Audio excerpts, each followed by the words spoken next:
കത്തോലിക്ക കോൺഗ്രസ് ചെമ്പന്തൊട്ടി മേഖലയുടെ നേതൃത്വത്തിൽ നടത്തപ്പെടുന്ന മയക്കുമരുന്ന് ലഹരി മാഫിയക്കെതിരെയുള്ള പ്രകടനവും അവബോധന ക്ലാസും പ്രതിജ്ഞയും വെണ്ണക്കല്ല് സെന്റ് ആന്റണീസ് പള്ളി ഓഡിറ്റോറിയത്തിൽ വെച്ച് നടന്നു. എന്റെ സംസ്ഥാനമായ കേരളം ലഹരി പദാർത്ഥങ്ങൾക്കും പുകവലിക്കും അടിമപ്പെട്ടുകൊണ്ടിരിക്കുന്ന അതിയായ വേദനിക്കുകയും ദുഃഖിക്കുകയും ചെയ്യുന്ന അവയോടുള്ള വിദ്യാർത്ഥികളുടെയും യുവതലമുറയുടെയും ആസക്തി വർദ്ധിച്ചുകൊണ്ടിരിക്കുന്ന ഇന്നത്തെ സാഹചര്യത്തിൽ സാമൂഹ്യ തിന്മകൾക്കായി ശബ്ദമുയർത്തുകയും പ്രവർത്തിക്കുകയും ചെയ്യേണ്ടത് എന്റെ ധാർമ്മിക കടമയാണെന്ന് ഞാൻ വിശ്വസിക്കുന്നു.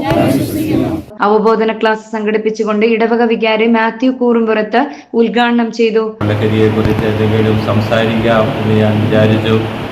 ഇപ്പോൾ നിങ്ങളൊക്കെ അറിവുള്ളതാണ്, ഇപ്പോൾ നമ്മളെ ഇന്ന് വാർത്ത മുഖ്യധാര മാധ്യമങ്ങളൊക്കെ വാർത്ത പുറത്തുവിടുന്നുണ്ട്. അവരൊക്കെ പുറത്തുവിടുന്ന വാർത്തകളൊക്കെ വളരെ പേടിപ്പെടുത്തുന്നതാണ്. കാരണം അവർ വരെ പറയുന്നു അവൾക്ക് സ്വസ്ഥമായിട്ട് ഉറങ്ങാൻ കഴിയുന്നില്ല.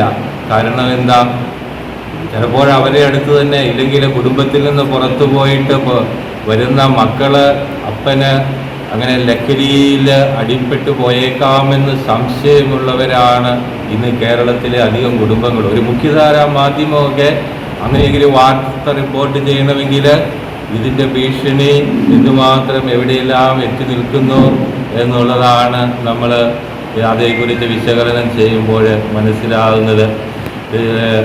ലഹരി അല്ലെങ്കിൽ ഈ മയക്കുമരുന്ന്, നമുക്കറിയാം നമ്മുടെ മൊബൈൽ ഫോൺ ആധുനിക സാങ്കേതിക വിദ്യകളൊക്കെ വന്നതോടുകൂടെ നമ്മുടെ ജീവിതം വളരെയധികം പുരോഗമിച്ചു. നമ്മളൊക്കെ ഈ മൊബൈൽ ഫോണും ആധുനിക സാങ്കേതിക വിദ്യയൊക്കെ ഉപയോഗിച്ച് നമ്മുടെയൊക്കെ ജീവിതം ഇന്ന് വളരെ ഹൈടെക്കാണ്. നമ്മുടെ കുടുംബപരോ നമ്മുടെ ഫാമിലി ആണെങ്കിലും നമ്മുടെ യാത്രാ സൗകര്യങ്ങൾ, സഞ്ചാര മേഖലകൾ, നമ്മൾ ഉപയോഗിക്കുന്ന നിത്യോപയോഗ സാധനങ്ങൾ, ഇതെല്ലാം ഇത് ഹൈടെക്കാണ്. പക്ഷേ ഇവയെല്ലാം വളരെ വളർച്ച പ്രാപിച്ചപ്പോൾ അതിൻ്റെ മറുവശത്ത് സംഭവിക്കുന്ന ഒരു വീഴ്ചയെക്കുറിച്ച് നമ്മളൊക്കെ ഇതുവരെ അജ്ഞാതരായിരുന്നു. ഇതൊക്കെ വളർന്നതോടൊപ്പം മനുഷ്യൻ്റെ ജീവനെ നശിപ്പിക്കുന്ന ലഹരി, അത് ഒരു വശത്ത് ഈ ഹൈടെക് വിദ്യകളൊക്കെ ഉപയോഗിച്ച് വളർന്നു വന്നത് ഒരുപക്ഷെ നമ്മളൊക്കെ വളരെ ലേറ്റായിട്ടാണ് അതൊക്കെ നമ്മൾക്ക് മനസ്സിലാക്കിയത്. ഫൊറോന ഡയറക്ടർ ഫാദർ ജോബി ചെരുവിലിന്റെ നേതൃത്വത്തിൽ പ്രതിഷേധ പ്രകടനം നടത്തി. കത്തോലിക്ക കോൺഗ്രസ് ഫൊറോന പ്രസിഡന്റ് ജോസഫ് മാത്യു കൈതമറ്റം സത്യവാചകം ചൊല്ലിക്കൊടുത്തു. യൂണിറ്റ് പ്രസിഡന്റ് അനിൽ തോമസ് മണ്ണാപറമ്പിൽ സ്വാഗതം പറഞ്ഞു. അതിരൂപത treasurer Suresh George, vice president Sheeno Parakkal, global പ്രതിനിധി Shaijo Joseph, treasurer Antony Jeerakathinkal, vice president Mary Kuzhikattil എന്നിവർ ആശംസകൾ നേർന്നു. പൗലോസ് തോട്ടപ്പള്ളി, തോമസ് പറയടത്ത്, ബിന്ദു മണ്ണാപ്പറമ്പിൽ, മിനി പയ്യപ്പള്ളി എന്നിവർ പ്രസംഗിച്ചു.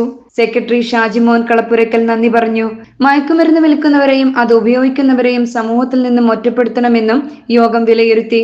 സ്കൂൾ കോളേജ് തലങ്ങളിലും നാട്ടിൻപുറങ്ങളിലും ഉണ്ടാകുന്ന ഗ്രൂപ്പ് വഴക്കുകളും മറ്റ് കലഹങ്ങൾക്കും കാരണം മയക്കുമരുന്നിന്റെ ഉപയോഗമാണെന്നും ഇതിനെതിരെ ശക്തമായ പ്രക്ഷോഭം കത്തോലിക്ക കോൺഗ്രസ് ചെമ്പന്തൊട്ടി മേഖലാടിസ്ഥാനത്തിൽ ഉണ്ടാകുമെന്നും യോഗത്തിൽ തീരുമാനമായി.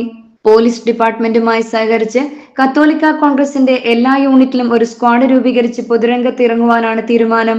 ഇനിയൊരിക്കലും കുടുംബകലഹങ്ങളോ ആത്മഹത്യയോ മയക്കുമരുന്നിനാൽ ഉണ്ടാകാൻ പാടില്ല എന്ന് യോഗം തീരുമാനിച്ചു.